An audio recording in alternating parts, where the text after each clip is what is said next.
Warahmatullahi wabarakatuh.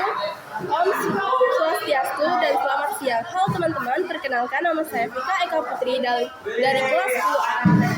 Kali ini saya akan membahas tentang pelajaran cara pembuatan peta, cara kerja penginderaan jauh, dan cara kerja SIG. Topik pertama yang kita bahas adalah cara pembuatan peta. Berikut tahap-tahapannya. Yang pertama, pengumpulan data atau kompilasi data. Kompilasi data adalah kegiatan mengumpulkan, menyusun, dan mengevaluasi sumber data untuk pembuatan peta. Untuk peta teknis skala besar, data dikumpulkan langsung dari survei lapangan yang meliputi yang pertama, pengukuran, yaitu pengumpulan data ukur seperti panjang, jarak, ketinggian, sudut, arah, dan luas.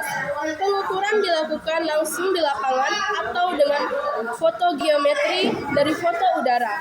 Hasil yang berupa data geometri atau daftar angka. Yang kedua, observasi lapangan, yaitu pencatatan fenomena di lapangan berdasarkan sumbernya. Observasi dibagi menjadi dua, yaitu data primer dicatat langsung dari sumbernya, misalnya kepemilikan tanah. Yang kedua, data sekunder diperoleh dari arsip atau data statistik, misalnya jumlah penduduk. Hasil berupa data tematik. Tahapan kedua yaitu pengolahan data. Pengolahan data seperti klasifikasi data, yaitu menyusun data agar mudah digunakan dan meminimalkan kesalahan. Yang kedua, spesifikasi dari simbol.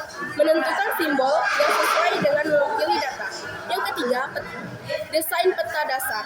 Menyesuaikan isi peta dengan tujuan pemetaan agar hasilnya tepat dan terpercaya, misalnya peta dasar topografi atau tematik. Tahapan ketiga yaitu penggambaran kasar. Pembuatan peta manuskrip dengan cara memplot data yang telah diklasifikasikan di atas media gambar, dilakukan delineasi atau penggambaran garis penghubung data geometrik dan tematik sehingga terbentuk peta kasar.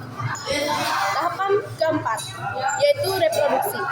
Kegiatan penggambaran halus yang mencakup desain isi peta, memasukkan data yang sudah diklasifikasi ke dalam peta dasar agar informasi tampak lengkap dan benar.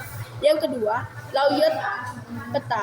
Menata informasi agar harmonis dan mencakup unsur seperti judul, skala, legenda, sumber data, dan nomor lembar.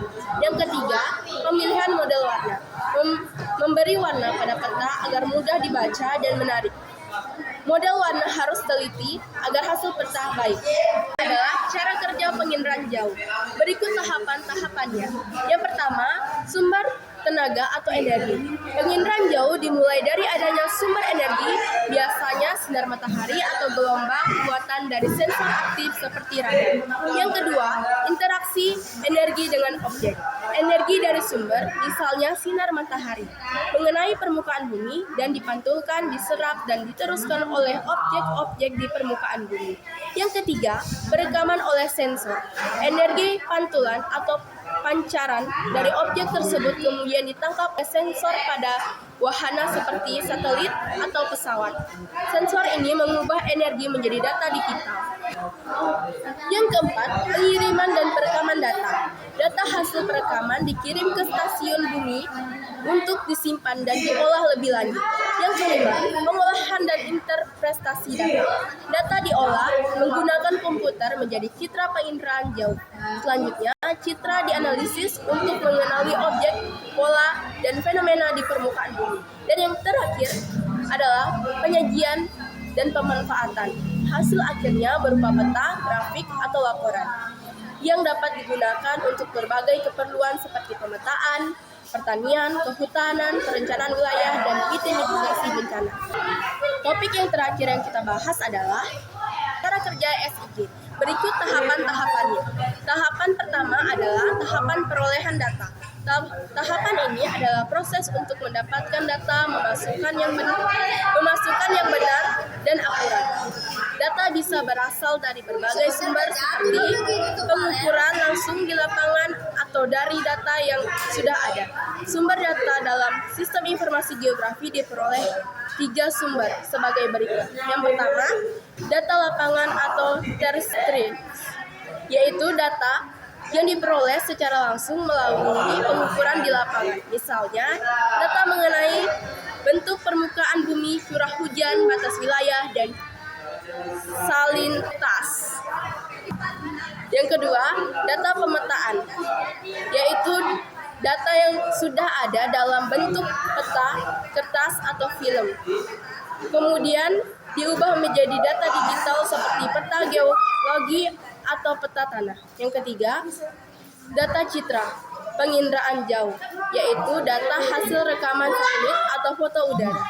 Sebelum digunakan, citra ini harus diperbaiki dan disesuaikan agar bisa menjadi data digital yang siap diolah dalam SIG. Tahapan yang kedua yaitu memasukkan data atau input data. Tahapan ini adalah cara memasukkan data ke dalam sistem SIG. Ada 3 cara utama, yaitu penyiaman atau scanning, proses mengubah data peta atau gambar menjadi format digital dengan alat pemindaian atau scanner. Yang kedua, digitalisasi, yaitu membuat data grafik digital dengan alat seperti mouse untuk menelusuri garis pada peta. Yang ketiga, tabulasi, yaitu memasukkan data non-grafik atau angka dan teks ke dalam tabel SIG. Tahapan ketiga yaitu proses data atau manipulasi dan analisis data. Pada tahapan ini, data yang masuk akan diolah agar bisa digunakan untuk menghasilkan informasi baru. Prosesnya meliputi analisis data.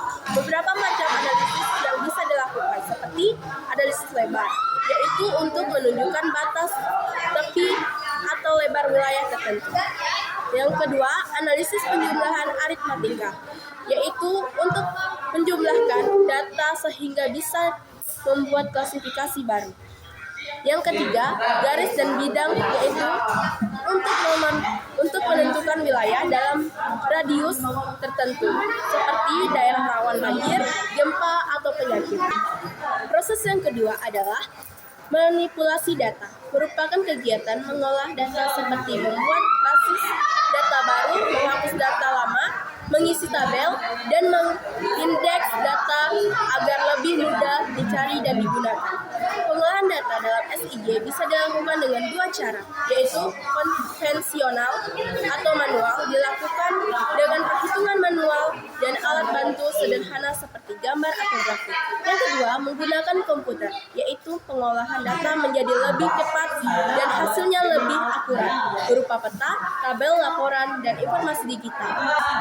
Tahapan keempat yaitu keluaran data atau output.